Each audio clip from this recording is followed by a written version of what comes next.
Spring cleaning takes center stage here on episode 205 of the Love in Lebanon podcast. Boone County Solid Waste District Executive Director Jennifer Lawrence is our guest. She recaps the recent shoe recycling effort. More than 8,000 pairs were donated. Find out how they'll be used. Jennifer also gets us ready for two other upcoming community benefiting events. Episode 205 of the Love in Lebanon podcast starts now. Welcome to the Love in Lebanon podcast, highlighting all the great things happening in Lebanon, Indiana. Have an idea for an episode? Send an email to loveinlebanon@lebanon.in.gov.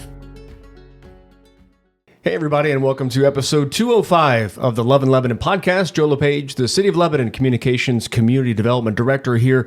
A lot of fun spring things in the next couple of episodes. The next episode, we'll be talking with our Parks Department about some programming, different things going on within our parks. But man, so many great things are happening in the spring season of things. We've got Jennifer Lawrence here. She's with Boone County Solid Waste here in episode 205, though. Jen, thanks for being here. We really appreciate it. Oh, we always enjoy coming in. Getting the schedules lined up because you've had so many things going on. This is a busy time for you guys. Just wrapping up the big shoe collection, everybody. You may have seen all the flyers and things around town. How did the shoe collection go? And for people that don't know, what the heck do you do with all those shoes? Yes, reuse, heart and soul. This was our 13th year for the collection. And this year we collected 8,433 pairs of shoes. And I'm happy to announce that through the generosity of Boone County, we have given over 80,000 pairs of shoes over the last 13 years. But where do they go? Yep. We pass those on to Changing Footprints. It is a Central Indiana nonprofit, and 85% of the shoes that can be reused stay right here in Central Indiana to those that need them. And I think that's just phenomenal. A few of them go international, go on some mission trips, which is great too. Happy to say that. But a lot of them stay right here at home, which is wonderful. And they're staying out of the landfill. So if anybody has the shoes and they may be a little stinky, may have a little dirt on them, things like that, there's someone you collaborate with that goes through and sees what can be reused, and it is in fact reused, and a lot of it in our community. Yeah. That's and Changing Footprints, they are 100% volunteer-based. There is not one paid individual with that group. So they get groups to come in. They sort the shoes. The ones in reusable condition, like I said, get passed on. The tennis shoes that can no longer be reused, those actually get recycled through Nike. Our regrind program is what they call it. And that happens right here in Lebanon, Indiana, in our business park, which is, I think, awesome as well. And then there's a few pairs of shoes that if they're not tennis shoes and they're not in reusable condition, those do get passed on, those do get thrown away, but a majority of those are going somewhere. And there's a couple cool stories. You know, we've got a school district that, hey, we've got a choir concert coming up, and we've got a few individuals that may not be able to have the appropriate footwear for the choir, to match everyone else. Mm-hmm. They go to Changing Footprints and they get to pass on some dress shoes. Or there gets to be prom and there's some people in need. They get to fill that need. Everybody needs soccer cleats. If you're playing soccer. Oh, yeah. So they try to fill that need. So, I mean, there's just so many different types of shoes and needs out there. And the Indianapolis Metropolitan Police Department, they carry some shoes in their trunk. They come across homeless people. They can pass on new to them pair of shoes. So just the reuse opportunities are endless with this project. And so to the regrind, what materials are those used for? Being able to put them down somewhere for bedding for floral stuff, or what are we talking? Playgrounds? No, things we're like talking that? playground Okay, flooring. yep. We're talking some athletic flooring. That's great. We're talking about new shoes, and we're talking about clothes. I mean, lots of the sweatshirts and things like that, they've got recycled material in them nowadays. So that's where a lot of that goes to. And I heard you speaking publicly, and while the 8,000 plus pairs of shoes, that wasn't a record for you guys this year. How good does it feel to be able to have, I know there was a roadside stand, drop your reusable shoes here, and there was a tally board of how many pairs were recycled or grabbed or donated. How great is it for the community to come across things like that? I know people stopped by here at the municipal building. There were bags upon bags upon bags that were filled and then handed off to you guys. You came by and picked them up. Yeah. How great is that to be able to do this year after year? This is the 2 days that we rent our U-Haul from our local Howard's Lawn and Garden. We rent our U-Haul. We drive around Boone County. We had 27 sites this year, and I just love it. I mean, because it's something that fits perfectly into our mission, keeping those shoes out of the landfill. I mean, textile recycling, that's a big thing. But just being able to help, knowing that we're helping people down the road, that's just amazing to me. And everybody jumps on board. The competitive spirit has grown over the years. And that's where the roadside drop spots and things like that, it's grown. But we do give a recycled plastic bench, which is going to last for years and years. We always give that to our top collector. And that's been Western Boone High School. They're usually in the mix there. Milestone Contractors, they win year after year, it seems so like. many benches. They've got all the benches. Yes. So then they donate and put them out throughout the That's community. great. So not only the shoes, but then we're also putting good amenities out in the community as well. So our record year was over 12,000 pairs. Wow. But that was our 10th year. And I set the stake out that I wanted 10,000 pairs, and boy, did everybody respond. But that's a little hard to manage, even for us, and then also downstream to change it. We inundate them a little bit. We are their largest single collector and donor on a yearly basis, year after year. So that's pretty cool. But yeah, so 8,000 pairs, it's a healthy year, and we're happy with it. That's a good mantra to have, too. Everybody, we're talking with Jennifer Lawrence. She's Executive Director of the Boone County Solid Waste District here on episode 205 of the Love in Lebanon podcast. So as crazy busy as you were with the reuse program, with the shoes, picking them up, the U-Haul rental, all those things, 8,000 plus pairs, the spring is just getting started for you guys. And coming up next, marking your calendars for the Tox Drop that's coming up. That's another one of those places and offerings that you guys provide that is busy year after year. It's amazing. Can you talk about that a little bit? April is Earth Month. It's my favorite month of the year, right? Had my favorite program in February, but April's right around the corner. And Tox Drop, that is a big hat that the Solid Waste District wears. We're here to be a resource for residents, help them properly recycle, help them properly dispose of items. And we're here to fill in the blanks on where maybe private industry doesn't, we don't haul your trash, but Tox Drop, that's a perfect collection spot. And of course, we try to encourage, buy what you need, use what you buy, so you have very little waste left over. But we all have garages. We all have that cabinet under the kitchen sink that's filled with cleaners and chemicals. And unfortunately, you can find this stuff in almost every room of your house. But that's why we're here. We have a collection spot in the spring and then one again in the fall. But ours is coming up on Saturday, April 26th. We'll be out there from 9 to 2, and we're going to be at the Boone County Highway Department here in the spring. And just like with the shoes, you want to keep the waste out of the landfill. With this, you want to be able to safely dispose of all the toxic materials and keep those out of landfills, out of drains, and all those things that the people sadly have done the years, and take care of it in a proper way? Yeah, that's absolutely correct. And the materials we do collect goes on to a hazardous waste contractor. Many of the items are actually recycled, which is awesome. But then there are a few that do need to be disposed of, but then there is special hazardous waste landfills that we don't see very often, but there's a couple here in Indiana, and our materials will go there.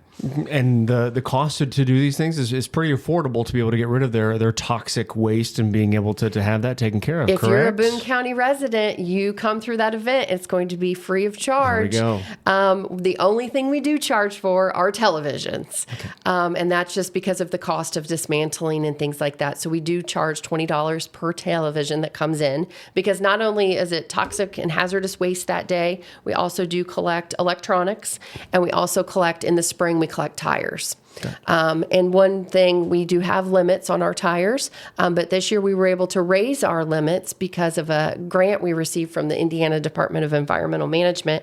So now we have 8 vehicle or truck tires instead of 4. So that number's gone up a little bit. That's going to make some people pretty happy. And I'm sure they're going to listen to this and be, oh, here we go. Now I can bring a larger load this time around.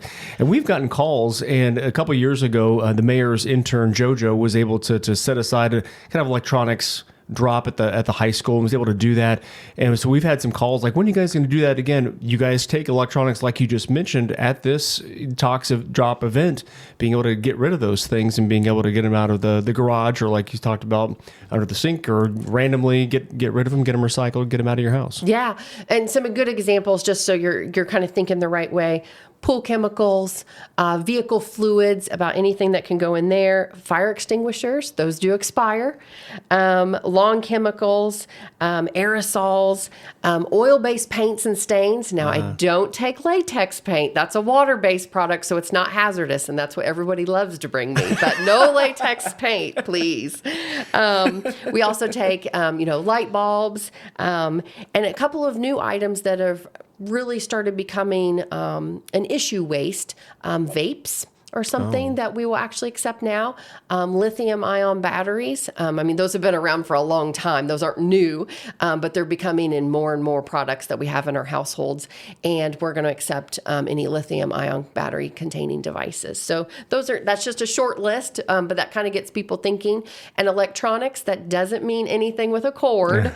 What we really focus on are the things that are banned from our Indiana landfills, and that's computers and computer-associated equipment, as well as televisions, VCRs, DVRs, those types of things. So kind of anything that's related to your television or your computers, those are the types of items that we take. And you've seen the kind of what is going to be accepted list kind of evolve over the years. Can you kind of talk about that? You mentioned more tires can be brought in this time around, and just kind of the vapes being added, that type of thing. It seems like the recycling movement and effort continues to kind of ebb and flow and kind of evolve over the years. Have you seen that too? I think what I've seen more, the initiative's always been reduce, reuse, recycle, and do it in that order. Everybody loves to jump straight to the recycling, but we really need to focus on reducing. And so where my list hasn't changed a ton over the years, it's the products that we see that are coming through our households that change a lot. The electronics used to be the 300-pound wooden television consoles. Now, while I would love to say those are all gone, right? No, we still get those on an annual basis. One or two come in each year. Just when you think they're all gone, you probably have one come to them. But electronics have gotten a lot lighter, a lot thinner, things like that. So that's what we have seen is the products have really just changed. So where our foundational materials are still there, it's just what do those look like? We weren't talking vapes 15 years ago. No, for sure.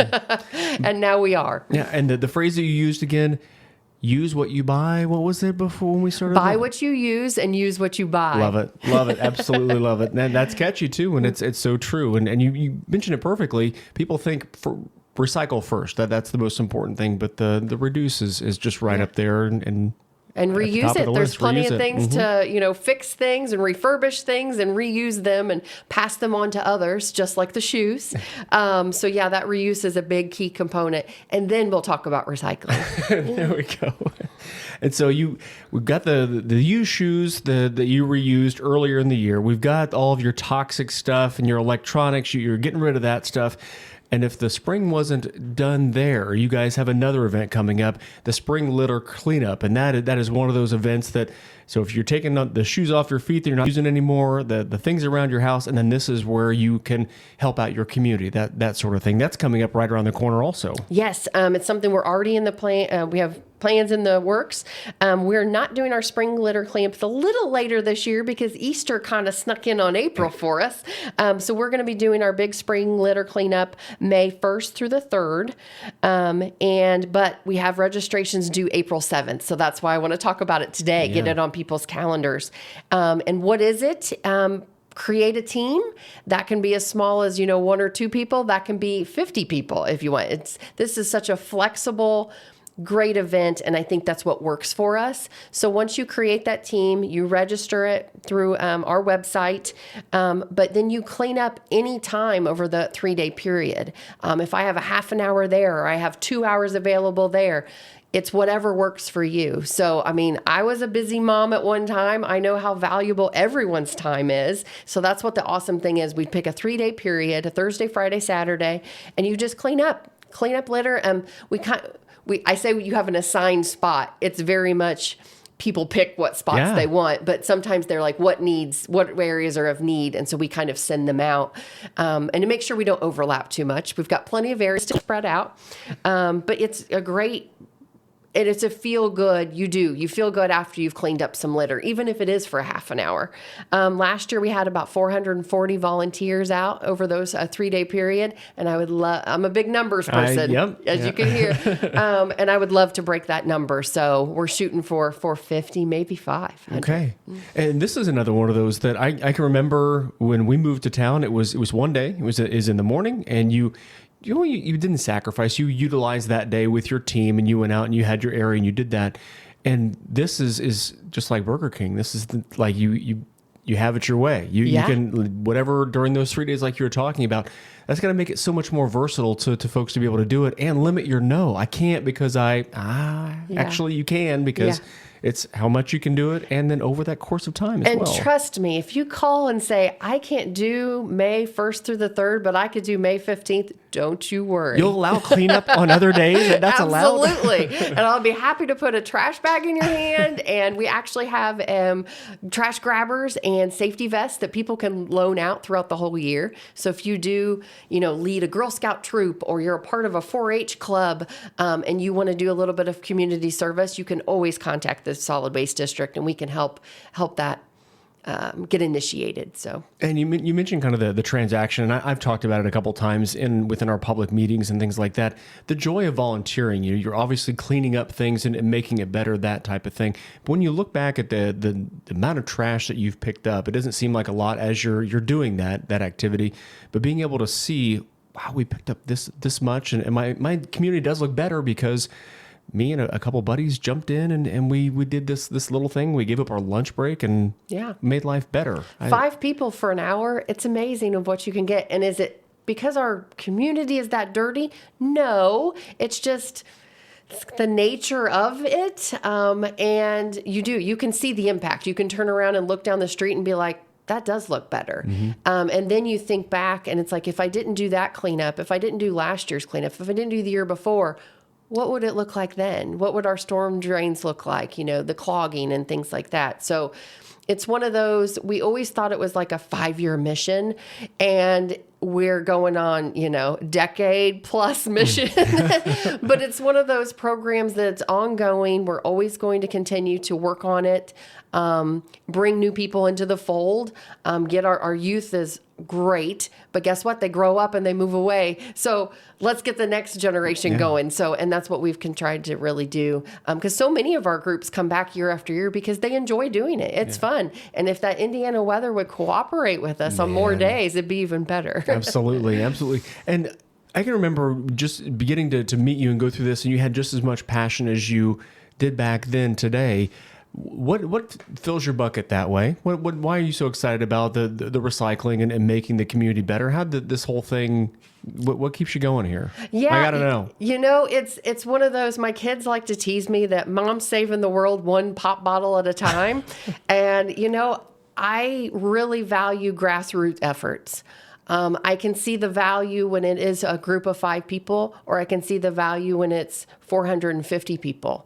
And like I said, I'm a numbers person, so I always feel that competitive edge to try and grow a program, no matter from where it starts. And it does ebb and flow. Sometimes our shoe count's a little bit down, but next year we're going to push harder, or we could do it this way. And you can always grow and do better. So I think that just constant chasing after how can we make things better? How can we come up with a new program? And that's having good people around me is important, because sometimes my ideas get I have efficiency where, okay, we can do it this way and I can make it very, very efficient. Oh, well, we need to grow it, so we need to look beyond. And sometimes that's where I need help, but that's where good groups around me have been very beneficial. Yeah, absolutely. But growing up, did you recycle as a kid? It was something that you always kind of had in your, just kind of in your skill set or your mind? I wouldn't say that I grew up. When did it bite you? When did this whole thing get you? It was very much as I got older. Okay. Civil engineering is my background, so I did have a passion for our community building and growing yeah. in a proper way and building things correctly.